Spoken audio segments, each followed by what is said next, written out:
just wanted to get your thoughts on, I guess, just what that relationship looks like between the brand company, right, and the contract manufacturer, whether it's, they're doing fulfillment, whether they're doing, primary, secondary packaging, or even, handling your logistics.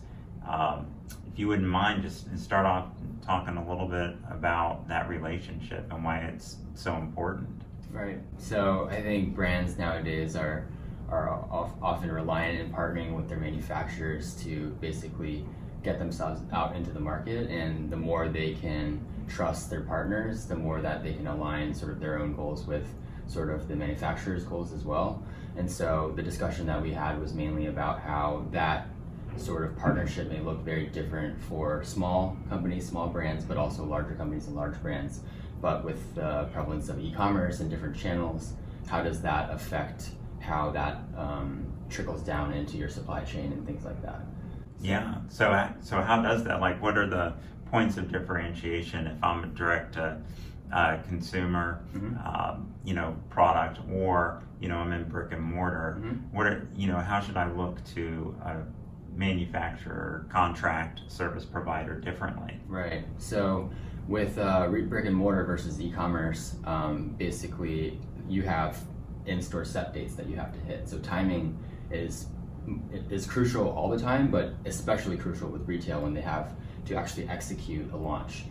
Versus e-commerce, there's things that are a little bit more flexible, and it's about coordinating the marketing with launches and things like that, but there's not necessarily labor involved to set a product. That said, also distribution and quantities and volumes are very different models, e-commerce versus brick and mortar. And so if someone's model is to get distributed by big retailers out there, and they're looking at sort of that growth strategy and also the margin built into the multiple layers of marking up and things like that, they have to protect, brick and mortar retailers. And for us at Public Goods, we're direct to consumer. So when we buy the goods, we ship directly to consumer. It's basically our overhead to make it work versus, we have to consider multiple margins there.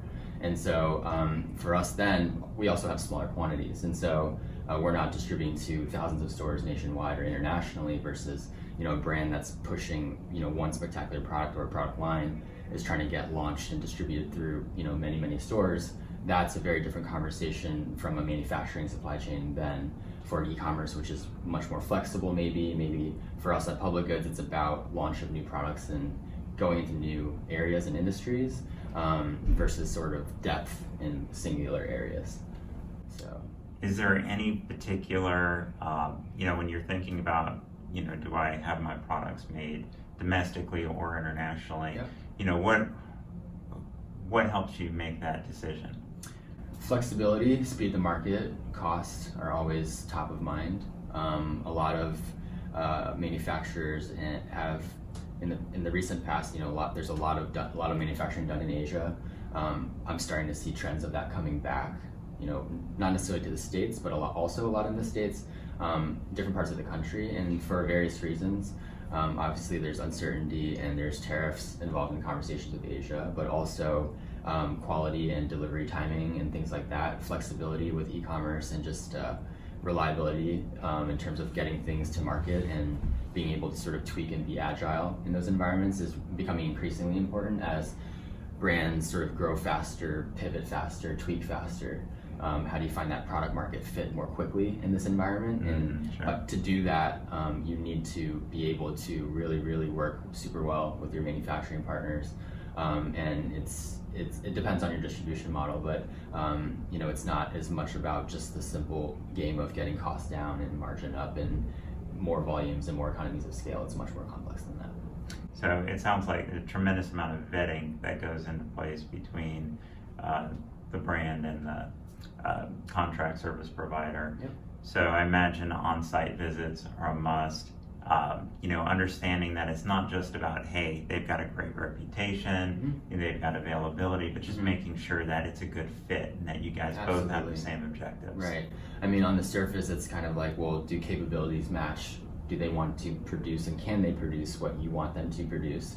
But also, is their business model, are you a customer of theirs that is a key component to their business model? If I was, this founder's shoes and they have a plant or two or whatever, are they looking for customers like me? I always try to find that fit of a business with my business, because if they're looking for strategic e-commerce accounts, then we're a great partner. If they're looking for huge retailers, we're not a good partner, because that's not going to make sense with the production model that they have.